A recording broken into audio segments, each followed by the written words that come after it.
යම් කිසි දෙයක් කරනකොට අපි ඕනම දෙයක් ඒකට ආසාවක් තියෙනවා. මේක මගේ හොබි එක. ඉස්සර මං කරේ ව්‍යාපාරයක්. දැන් මං කරන මගේ ආශාව. ඒක මම වැඩි දියුණු කරන්නේ. එතකොට මං හැම වෙලේම ඇයි චීනී ඉන්නේ කියනකොට මොකද මම මේට ගේන බයිසිකලෙට 100% වගකීමක් තියෙනවා.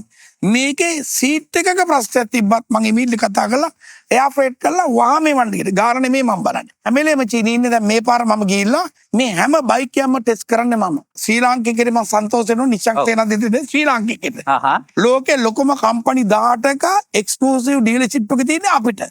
බෙන්ඩ කියන කම්පැනි ඇතුළුව. මේ අන්තිම දවසේ මේ බයිසිකල් පදින. මම මේකට කිව්වොත් ලස්සනට ලකුණු දුන්නා. නෑ මට බය හිතෙනවා මොකද්ද මේ ඇයි අන්තිම දවසේ කියන්නේ දැන් මේ ෆයිට් එක නවත්තන්න නෑ. මේ එකම දකින අන්තිම දවස අද. තව වරයිටි 153ක් එනවා. ඒකේ මෙතන තියෙන 20ක් විතර. තව 130 ගාණක් ඔන්න ඊයේ ලෑන්ඩ් කරා සඳක් ක්ලියර් කරනවා. ඔයාලට බලන්න පුළුවන් ඊළඟ සෙක්ෂන් එකේ ජීවිතේට දැකපු වයිතද ඔයගොල්ලෝ දකින්න කියන එක. ඉතින් මේ වරයිටිස් ගන්නකොට මම ගිහිල්ලා බලලා ඒක මොඩිෆයි කරලා ඩිසයින් එක පොඩක් වෙනස් කරලා ඒකට ඇඩ් බෑක් කරලා අපි ඇනොඩයිස් ටච් ලිවර්ස් ඔක්කොම දාලා ඒකට ස්පොකට් වීල් දාලා එහෙම තමයි මම හදාගෙන ඉන්නේ. ඉතින් ඒකින්ද මම හුඟක් වෙලාට ඉන්නේ චීනේ. මම චීනෙන් දෙන එක නෙමෙයි ගේන්නේ. අපේ ලංකාවේ තරුණයන්ට ඕන එක මම හදලා ගියේ. මම ක්වොන්ටිටි එක ගේන්නේ මම ගේන්නේ ක්වොලිටි එක.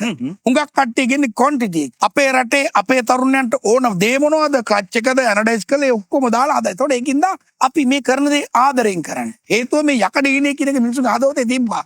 නමුත් ඒගොල්ලෝ පාට හීන තිබුණේ. ඒකින්ද අපි ගේන්නේ ඒ පාට හීනේ යථාර්ථයක් කරන්න ඕන්ට ඕන කලර් එකෙන් ඕන පාටෙන් සම්පූර්ණ මේක ලෝඩ් කරලා අපි ගේන්නේ. ඒතකොට මේකට ආදරයක් තියෙන්න ඕන. පළවෙනි දේ. ව්‍යාපාරයට වැඩි ආදරයක්. බයිසිකල් පදින එක කියන්නේ සල්ලි දීලා බයික් එකක වැඩරන එක නෙමෙයි. මේ තරුණ පරම්පරාව මේක කරන ආදරයට. මම චීනට ගියාම පස්සේ මම ගිහිල්ලා විතරක් මේක කළා ඉල්ල මට ඕනේ කියන බොරු කියන්න පුළුවන්. එක්සයිස්මන්ට් එක කිව්වා විශ්‍රාමික රණවිරුවන්ගේ සාමූහිකය. ඔව් ඒගොල්ලෝ එයා අපිට කිව්වා ඔයා කිව්වා පළවෙනි බයිසිකල් අපි මේක ඇස් දෙකෙන් බලන්න.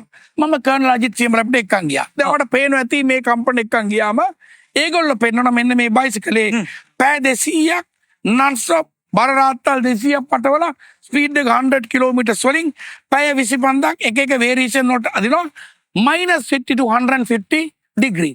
මේ එක්කන් ගිහලා මම පෙන්නන කර්නල් අජිත් සියඹල. ඔන්න ඔයාලට තමයි මට කාලෙත්. ඒගොල්ලෝ දවස් 5ක් හිටියා ෆැක්ටරි පාකට ඒගොල්ලෝ විසිට් කරා. මේ ඔක්කොම අපේ එන ඒගොල්ලෝ ගා රයිට් දැන් අපි සැටිස්ෆයිඩ්. මේක තමයි තියෙන හොඳම කම්පැනි. යුරෝපීය තත්ත්ව වාර්තා දෙන්නේ මෙන්න මේකේ. යුරෝපයේ එකින්ද ඒගොල්ලෝ මේ බයිසිකල් ගන්න ඒගොල්ලන්ගේ කට්ට රෙකමන්ඩ් කරන්න පොරුදුනා. නැත්තම් යාකුවා අපිට ඔයා කියව පාට බයිසිකල් ගන්න බෑ. ඔන්න ඔයාලට අපේ කාලේ යන්නේ.